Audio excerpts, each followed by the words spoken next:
mostly symbolic. Or so she believed. But corporate protections don't disappear simply because marriages become unhappy. And unfortunately for Sophia, she stopped listening whenever legal details bored her. Over time, she became so arrogant financially that she stopped reading most internal compliance structures altogether. That mistake would eventually destroy her publicly. But not yet. The night before the Helios signing ceremony, Sophia barely spoke to me at all. Our Manhattan penthouse looked like campaign headquarters instead of a home. Assistants moved constantly through hallways carrying documents and garment bags while security teams coordinated tomorrow's media event downstairs. Sophia stood beside giant skyline windows rehearsing portions of her speech while makeup artists and PR advisors surrounded her. I remember watching her silently from across the room, wondering whether she even realized how lonely she'd become emotionally. Then suddenly she looked toward me irritably. "Why are you staring at me like that?" I hesitated, then answered honestly. "I miss you." For a brief second, something softened inside her face, but it disappeared almost instantly. "You're choosing a terrible time for emotional conversations." There it was again. Everything reduced to convenience, optimization, efficiency. Like human feelings became distractions interfering with business. "I'm your husband, Sophia, and I'm about to close the biggest deal of my life." Silence. Then finally she added the sentence that truly revealed everything. "Please don't embarrass me tomorrow." Embarrass her. Not support her. Not stand beside her proudly. Just don't embarrass her publicly. That hurt more than she realized. The next evening, the Helios signing ceremony looked less like a business event and more like a royal coronation. Hundreds of guests filled the luxury ballroom overlooking Manhattan. Financial media lined the walls beside camera crews. Politicians, billionaires, executives, everyone important seemed present. And Sophia loved every second of it. She wore an elegant white designer suit with diamond earrings worth more than most people's annual salaries while confidently moving through crowds like she already owned the city itself. People practically worshipped her. And honestly, part of me still admired her brilliance despite everything. Until the humiliation happened. One investor jokingly asked Sophia during cocktails, "So Adrian, what exactly do you contribute these days besides staying married to America's most powerful woman?" The table laughed awkwardly. I smiled politely, preparing to ignore it. But before I could answer, Sophia smirked, then said, "He's mostly decorative now." Everyone laughed harder, including her, and something inside me quietly died in that moment. I stayed calm, because I learned something important during years beside powerful people. Arrogance makes people careless, and careless people eventually destroy themselves publicly. About an hour later, the signing ceremony officially began. Sophia walked onto the massive ballroom stage while cameras flashed endlessly around her. Applause thundered through the room as giant digital screens displayed Helios International, $900 million acquisition. She looked unstoppable standing there. Untouchable. Then everything collapsed. The moment everything started collapsing. Most people inside that ballroom didn't even realize it yet. Sophia stood confidently center stage beside Helios executives while cameras flashed nonstop across the room. Massive digital screens displayed projections of the merger while reporters prepared headlines celebrating one of the largest infrastructure acquisitions in recent corporate history. She looked invincible. And honestly, that was the problem. Power convinces people they no longer need to pay attention to details, especially legal ones. I stood quietly near the back of the ballroom holding a glass of sparkling water while executives continued congratulating Sophia around me like the deal was already finished. But then I noticed movement near the legal tables. Fast movement. Whispers. Confused expressions. One of Helios' senior attorneys suddenly leaned toward Sophia's chief legal officer while pointing aggressively at a document displayed on a tablet screen. At first Sophia ignored it completely. Still smiling for cameras. Still shaking hands. Still performing success. Then her attorney walked quickly onto the stage. And everything changed. I watched Sophia's expression carefully while he whispered into her ear. Confusion appeared first. Then irritation. Then something I hadn't seen on her face in years. Fear. Real fear. She immediately grabbed the tablet from his hands, scanning through pages rapidly while her entire posture stiffened visibly. The ballroom atmosphere shifted instantly. People noticed panic quickly in rooms full of billionaires. Especially when $900 million is involved. Then Sophia's eyes slowly lifted across the crowd. Until they landed directly on me. And for the first time all night, she stopped looking powerful. She looked trapped. About 30 seconds later, her chief attorney approached me personally. Not confidently. Carefully. "Mr. Bennett," he said quietly, "would you mind stepping into the private conference room for a moment?" Around us, nearby executives immediately sensed something serious happening. Conversations slowed. Several reporters subtly moved closer, pretending not to listen. I stayed calm. Of course. Walking through that ballroom felt surreal emotionally. Just an hour earlier, Sophia publicly treated me like decorative background noise. Now suddenly the most important people in New York were watching me like I mattered again. Funny how quickly power shifts once money gets scared. Inside the private conference room, the atmosphere felt completely different from the glamorous celebration outside. No smiles. No champagne. Just panic. Sophia stood beside the massive glass table, gripping legal documents tightly while 4 attorneys argued quietly around her. The second the doors closed, she looked directly at me. "What did you do?" Interesting question. Not, "What's happening?" Not, "Can you help?" Immediately blame. I stayed calm. "I didn't do anything." One attorney cleared his throat nervously before explaining. "During the original anti-hostile acquisition protections established in Bennett Infrastructure Holdings 8 years ago, a dormant executive compliance clause was inserted requiring dual authorization on acquisitions exceeding a certain liability threshold." Sophia interrupted sharply. "I know what the clause says." "No," the attorney answered carefully. "You knew the summary version." Silence. Then he continued. "The full authorization structure names Adrian Bennett as permanent co-signatory under executive continuity protections." The room went completely still. Sophia stared at the attorney in disbelief. "That clause was symbolic." "No," I answered quietly. "It was precautionary. Years earlier, when Sophia's company nearly collapsed during an investor conflict, I personally structured emergency protections preventing hostile ownership transfers and reckless expansion liability. Back then she trusted my judgment completely. Actually listened to legal advice. Ironically, the same boring legal stuff she mocked for years became the one thing standing between her and disaster now." Sophia looked furious. "No acquisition this large should require spousal authorization." "It doesn't," I corrected calmly. "It requires mine because I built the legal framework protecting your company." Her breathing visibly changed. Shorter. Faster. One Helios executive finally spoke bluntly. "If this issue isn't resolved tonight, financing partners may suspend the acquisition entirely." Translation? $900 million could disappear within hours. Suddenly the most powerful woman in the room no longer controlled anything. And everybody knew it. Sophia dismissed the attorneys temporarily after that. The second the room cleared, she turned toward me with a look I honestly barely recognized anymore. Not love. Not even anger fully. Desperation hidden beneath pride. "You planned this." I almost laughed quietly. Because the truth was even sadder. "No, Sophia."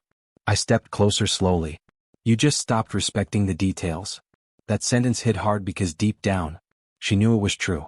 For years she ignored legal meetings entirely unless cameras were involved. She dismissed compliance structures as technical distractions beneath her importance. Arrogance eventually creates blind spots. And blind spots destroy empires. "You could have reminded me," she whispered defensively. I stared at her silently for several seconds. Then answered honestly. "You stopped listening to me years ago." That shut her up immediately. Because suddenly we weren't discussing contracts anymore. We were discussing the marriage. And unfortunately for Sophia, both were collapsing simultaneously. Outside the conference room, the ballroom energy kept shifting uncomfortably. Rumors spread rapidly among investors while reporters sensed something catastrophic unfolding behind closed doors. Then came the moment I never expected emotionally. Sophia's voice softened. Actually softened. "Adrian, please." First time all night she used my name like that. No arrogance. No superiority. Just fear. And honestly, part of me hated how much that still affected me emotionally despite everything. "I need this deal." There it was. Not, "I need us." Not, "I'm sorry." The contract still mattered more. I leaned against the conference table quietly before asking the question I carried inside me for years. "Do you even love me anymore?" Silence filled the room instantly. Sophia looked away first. And honestly, that hurt more than the slap ever could. Because people hesitate before answering difficult questions only when truth becomes dangerous. Finally she whispered, "You chose a terrible moment for this conversation." Same answer as always. Deflection. Optimization. Emotional avoidance disguised as professionalism. That's when I realized something painful. Sophia didn't know how to exist anywhere except inside performance anymore. Even now. Even with everything collapsing. Then suddenly the conference room doors burst open. One of the Helios financial directors looked visibly panicked. Media already knows there's a signing issue, he said urgently. Another executive followed behind him whispering. Stock projections are reacting. And just like that, the pressure inside the room tripled instantly. Because billion-dollar deals don't collapse privately anymore. They collapse publicly. Sophia closed her eyes briefly like she was physically trying to hold herself together. Then slowly looked back at me. And for the first time in years, the most powerful woman in the room finally realized something terrifying. She needed the husband she spent years humiliating. The ballroom outside the conference room felt completely different when we stepped back inside. An hour earlier, the atmosphere resembled a billionaire celebration. Now, it felt like people were watching a building burn in slow motion. Executives whispered in tight circles while financial reporters refreshed breaking news feeds constantly on their phones. Investors who spent the evening smiling confidently now looked nervous enough to physically sweat through designer suits. Because money panics faster than people do. And once uncertainty touches billion-dollar deals, everyone starts protecting themselves immediately. Sophia walked beside me silently toward the stage area while cameras followed her every movement, now searching for signs of disaster. For the first time in years, she no longer looked untouchable. She looked human. And honestly, that scared her more than losing the money. Powerful people become addicted to perception eventually. The image matters more than reality. Then came the moment that changed everything permanently. One of the Helios executives approached Sophia near the front rows while several reporters watched nearby. We need immediate confirmation, he said sharply. Are authorization issues threatening the acquisition? Sophia forced a controlled smile instantly. Classic Sophia. Even during collapse, performance came naturally. Everything is under control, she answered smoothly. Then the executive glanced toward me. Does Mr. Bennett intend to authorize the final transfer tonight? Suddenly every nearby conversation stopped. People literally turned toward us, physically waiting for my answer. I stayed calm. I haven't decided yet. That sentence detonated across the ballroom emotionally. Whispers exploded instantly. Phones appeared everywhere. Sophia's jaw visibly tightened while reporters started moving closer aggressively. And then, she lost control. 4 years, Sophia maintained perfect executive composure publicly no matter how stressful situations became. But this wasn't just business pressure anymore. This was humiliation. Public vulnerability. Dependence. Everything she hated most. You haven't decided? She repeated sharply. I stayed calm. No. Sophia stepped closer, lowering her voice angrily. You are not doing this to me tonight. Interesting choice of words. Not, you're hurting the company. Not, people's jobs are affected. Always, me. That's when I realized something painful. Sophia stopped seeing the company as something we built years ago. She saw it as herself. Her identity. Her worth. And unfortunately, people who merge ego with success become dangerous once failure appears. I'm asking for time to review liability exposure, I answered professionally. Sophia laughed bitterly. You suddenly care about liability now? I looked directly into her eyes. I always cared. You stopped listening. That sentence hit harder than I intended emotionally. For half a second, I saw actual sadness flicker across her face. Then came the investor comment that pushed everything over the edge. One older financier whispered loudly enough nearby. Maybe the husband matters more than she thought. Several people smirked awkwardly. And Sophia snapped instantly. The slap came so fast I barely registered movement before impact exploded across my face. Crack. The sound echoed through the ballroom loud enough to silence hundreds of people immediately. Complete silence followed. No music. No conversation. Nothing. Just shock. Cameras flashed wildly now while reporters practically ran closer, sensing career-ending scandal unfolding live. Sophia stood there breathing heavily in her white designer suit while one red mark slowly burned across my face. And honestly, the physical pain barely registered. What hurt was seeing how quickly she abandoned control once power slipped away from her. Then she said the sentence everyone would replay online for weeks afterward. You are nothing without me. Gasps spread instantly through the room. Several executives looked horrified. Even Helios leadership seemed stunned. Because suddenly this wasn't corporate tension anymore. It was personal destruction happening publicly. Security started moving toward us cautiously, unsure whether intervention was necessary. But I didn't react emotionally, didn't yell, didn't touch her. I simply looked at Sophia quietly. And somehow that made the moment even worse for her. Because calmness exposes unstable people brutally. Then came the twist nobody expected. One of Sophia's chief attorneys rushed through the crowd, visibly panicked, holding updated acquisition documents. "Sophia," he whispered urgently.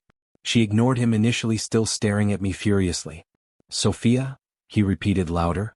"This is getting worse." Now fear entered her expression again. "What?" The attorney swallowed hard before speaking carefully enough for nearby executives to overhear anyway. "The lenders are pausing release authorization until final executive continuity approval clears." Sophia frowned. "What does that mean exactly?" The attorney hesitated, then finally answered. "It means without Adrian's signature tonight." He glanced around nervously. "The acquisition dies." Pure silence.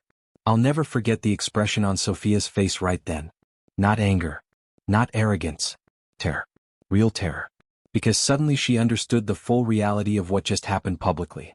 She slapped the only person capable of saving the biggest deal of her entire career. In front of everyone. And the worst part? People were recording everything. Within minutes, clips already spread online across financial media accounts. Billionaire CEO slaps husband during $900 million acquisition crisis. The headlines practically wrote themselves. Sophia realized it too. I watched her eyes scanning the ballroom, seeing executives whispering, investors stepping aside privately, reporters typing furiously into phones. Her empire wasn't collapsing because of the clause anymore. It was collapsing because people suddenly questioned her judgment emotionally. Investors tolerate ruthless leaders. They do not tolerate unstable ones. Especially not publicly unstable. Then something happened I genuinely never expected. Sophia's confidence broke completely. Right there in front of everyone. Her voice softened almost painfully while looking at me. "Adrian?" No cameras had ever seen her like this before. No dominance. No executive performance. Just desperation. And honestly, part of me hated how much I still loved her despite everything. "I need you to sign." That sentence sounded almost unreal coming from her. This woman spent years treating me like intellectual background furniture. Now her entire future depended on me. The irony felt cruel. I looked around the ballroom quietly before answering. "You publicly humiliated me for years, Sophia." She lowered her eyes immediately. "And tonight you slapped me because you lost control for 30 seconds. Silence. Then I asked the question sitting inside my chest for years. Would you even be speaking to me right now if you didn't need something? That question shattered her emotionally because deep down, she knew the answer immediately. Several seconds passed before she finally whispered, "No." And honestly, that honesty hurt more than the slap ever could. After Sophia admitted the truth, "No," the entire ballroom seemed to shift emotionally around us. Because suddenly everyone watching realized this wasn't just a corporate crisis anymore. It was a marriage collapsing publicly in front of New York's most powerful people. And honestly, that terrified Sophia more than losing the money. People imagine billionaires fear financial loss most. They don't. They fear losing image, reputation, control.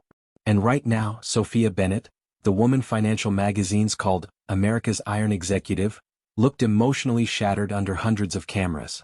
Her legal team immediately started damage control. PR advisors whispered frantically beside reporters. Investors stepped into corners making emergency phone calls. Helios executives looked furious enough to walk out entirely. Meanwhile, social media exploded in real time. Clips of the slap spread everywhere. People slowed the footage frame by frame. News accounts replayed her words repeatedly. "You are nothing without me." And ironically, those 6 words were destroying her reputation faster than the contract issue itself. Because investors suddenly questioned something dangerous. If this was how Sophia treated her own husband publicly, what kind of leader was she privately? Perception changes everything in business. Especially billion-dollar business. Sophia pulled me into a smaller executive lounge away from cameras about 20 minutes later. For the first time in years, I saw her hands shaking. Actually shaking. She stood near the window overlooking Manhattan while silently trying to hold herself together emotionally. And honestly, seeing Sophia vulnerable felt almost unnatural. This woman spent years building herself into someone emotionally untouchable. Now she looked exhausted. Human. Lost. "You're enjoying this?" she whispered finally without turning toward me. Interesting assumption. Like pain automatically equals revenge. No. She laughed bitterly. That's hard to believe. I stayed quiet for several seconds before answering honestly. "You think this feels good for me?" Sophia finally turned around. Mascara slightly ruined. Eyes red. The most powerful woman in the room suddenly looked like the exhausted graduate student I met years ago before money changed everything. And honestly, that hurt. Because deep down, I still remembered who she used to be. "I never wanted to become your enemy," I said quietly. That sentence broke something inside her emotionally. She sat slowly onto the leather sofa before covering her face briefly. Then finally whispered, "I didn't realize how cruel I became." There it was. The first real moment of self-awareness I'd seen from her in years. No excuses. No corporate spin. Just truth. And strangely, that honesty made this harder emotionally instead of easier. Because if Sophia were completely evil, moving on would have been simple. But she wasn't evil. She was consumed. By power. By ego. By endless pressure to stay on top once success became addictive. Then she looked up at me carefully. "When did you stop loving me?" That question hit harder than expected. Because the painful truth? I never fully stopped. That's what made the humiliation unbearable. Loving someone while they slowly lose respect for you emotionally feels like drowning quietly beside them.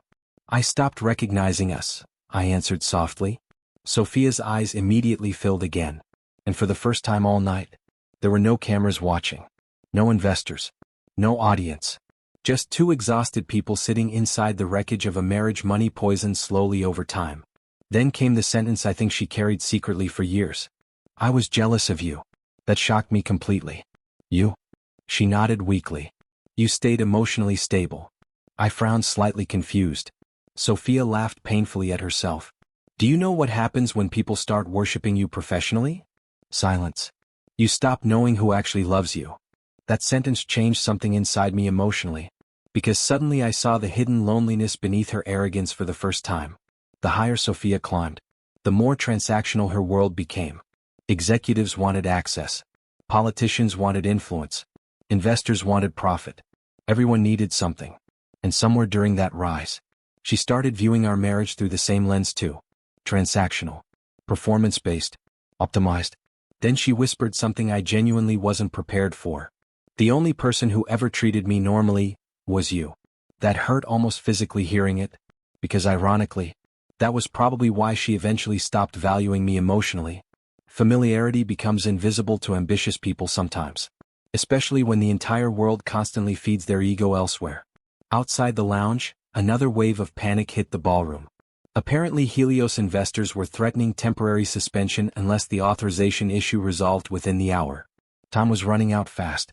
Sophia looked toward the doors anxiously before turning back to me. "If this deal dies tonight." She stopped speaking halfway through the sentence. Because honestly, we both understood the consequences already. Stock collapse. Investor revolt. Board pressure. Public humiliation. Possibly career-ending damage. And for the first time in years, Sophia looked genuinely afraid. Not of poverty. Not of failure. Of irrelevance. That's the hidden addiction beneath extreme success. Once powerful people become important publicly, they fear disappearing emotionally. Then quietly, almost too quietly to hear, Sophia asked, "What do you want from me?" That question sat heavily between us. Because honestly, 3 years earlier I would have answered immediately. Respect. Well, partnership. But now, I wasn't even sure anymore.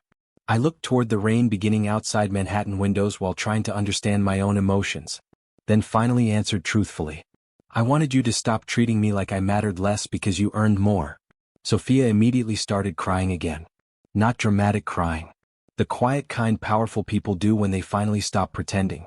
And suddenly, the billionaire executive the world admired looked less like an empire builder, and more like a woman who realized too late she destroyed the only relationship that wasn't built on ambition. The rain outside Manhattan intensified while Sophia sat across from me inside the executive lounge crying quietly into her hands. And honestly, that image felt more surreal than the slap. Because for years Sophia built herself into someone emotionally untouchable. Investors feared her. Executives respected her. Politicians chased her approval. Now the same woman looked completely lost sitting barefoot beside a leather sofa after kicking off her designer heels from exhaustion. That's the thing about power. It disappears fast once people stop believing in it emotionally. Outside the lounge, the ballroom chaos kept escalating. Helios executives argued loudly with board members. Financial media already reported serious authorization complications surrounding the acquisition. Investors threatened withdrawal if uncertainty continued another hour. $900 million hung by a thread. And somehow, that still wasn't the saddest part of the night. The saddest part was realizing our marriage had reached the point where Sophia only finally saw my value once losing me threatened her empire. Not before. Not during years I stood beside her quietly protecting everything she built. Only now. Then Sophia looked up at me with red exhausted eyes. If you walk away tonight? Her voice cracked slightly. Everything collapses. I stayed silent. Because deep down, we both knew she wasn't only talking about the contract anymore. For several minutes neither of us spoke. Rain tapped softly against the glass while distant ballroom noise echoed outside the lounge doors. Then suddenly Sophia whispered something I genuinely never expected to hear from her. I was ashamed of needing you. That sentence hit me harder than the slap ever could. Because instantly everything finally made sense emotionally. Her disrespect. Her arrogance. The constant need to minimize my importance publicly. It wasn't hatred. It was ego. Sophia spent years building herself into a symbol of female corporate dominance inside industries controlled mostly by powerful men. Every weakness became dangerous professionally. Every dependency felt threatening. And somewhere during that climb, she started viewing partnership itself as vulnerability, especially dependence on her husband. I thought if people saw how much I relied on you legally and strategically, she whispered quietly, they'd stop seeing me as powerful. That confession changed everything emotionally. Because suddenly I realized the cruel irony underneath our marriage. The more I protected Sophia privately, the more she felt the need to diminish me publicly. Not because I lacked value. Because I had too much. Then she asked the question sitting silently between us all night. Are you going to sign? Honestly? Part of me wanted to walk away completely. Not out of revenge. Self-respect. Because sometimes the healthiest thing a person can do after emotional humiliation is finally choose themselves. But another part of me remembered something painful. I didn't just help build Sophia's empire. I helped build the employees' futures too. Thousands of jobs depended on this acquisition surviving. Families, careers, retirement funds. And despite everything, I wasn't cruel enough to burn innocent people down just because my marriage collapsed. Sophia watched my silence carefully. Then quietly stood and walked toward me slowly. No arrogance anymore. No performance. Just honesty. I know saying sorry isn't enough, she whispered. It isn't, I answered calmly. She nodded immediately. I know. That accountability mattered more than dramatic apologies honestly. Then she said the sentence that finally broke whatever remained of my emotional anger completely. I spent so long trying to prove I didn't need anyone. Tears filled her eyes again. That I destroyed the one person who never tried controlling me. Silence. Pure silence. And for the first time in years, I believed every word coming out of her mouth. Not because she needed the deal anymore. Because her mask finally disappeared completely. Then slowly, I reached for the authorization documents sitting on the table. Sophia looked stunned instantly. You're signing? I picked up the pen quietly. Yes.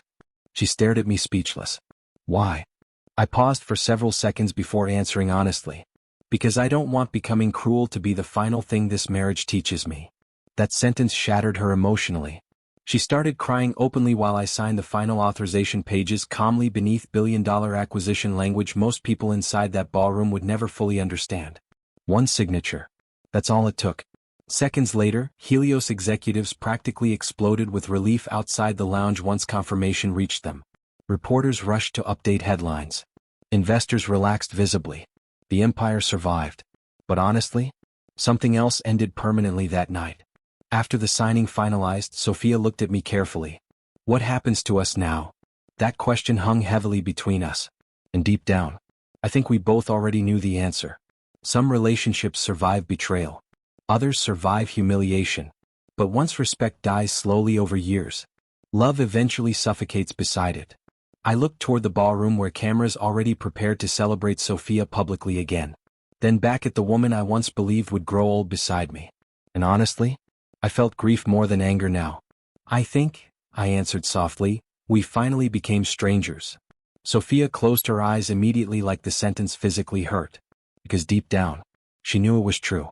Later that night, after the ballroom emptied and Manhattan quieted beneath rain, I stood alone outside the hotel watching black luxury cars disappear into wet city streets. Then my phone buzzed. A message from Sophia. You were never decorative. You were the reason I survived long enough to become powerful.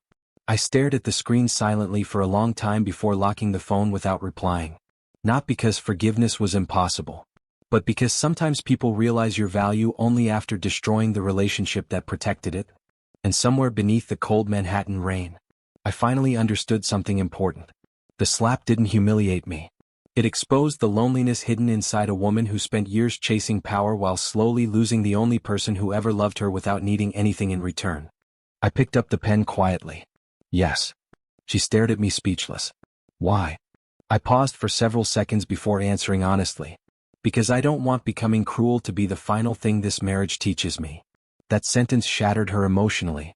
She started crying openly while I signed the final authorization pages calmly beneath billion-dollar acquisition language most people inside that ballroom would never fully understand. One signature. That's all it took. Seconds later, Helios executives practically exploded with relief outside the lounge once confirmation reached them. Reporters rushed to update headlines. Investors relaxed visibly. The empire survived. But honestly, something else ended permanently that night. After the signing finalized, Sophia looked at me carefully. What happens to us now? That question hung heavily between us. And deep down, I think we both already knew the answer. Some relationships survive betrayal. Others survive humiliation. But once respect dies slowly over years, love eventually suffocates beside it. I looked toward the ballroom where cameras already prepared to celebrate Sophia publicly again. Then back at the woman I once believed would grow old beside me. And honestly, I felt grief more than anger now. I think, I answered softly, we finally became strangers. Sophia closed her eyes immediately like the sentence physically hurt. Because deep down, she knew it was true. Later that night, after the ballroom emptied and Manhattan quieted beneath rain, I stood alone outside the hotel watching black luxury cars disappear into wet city streets. Then my phone buzzed. A message from Sophia. You were never decorative. You were the reason I survived long enough to become powerful. I stared at the screen silently for a long time before locking the phone without replying. Not because forgiveness was impossible, but because sometimes people realize your value only after destroying the relationship that protected it. And somewhere beneath the cold Manhattan rain, I finally understood something important. The slap didn't humiliate me. It exposed the loneliness hidden inside a woman who spent years chasing power while slowly losing the only person who ever loved her without needing anything in return.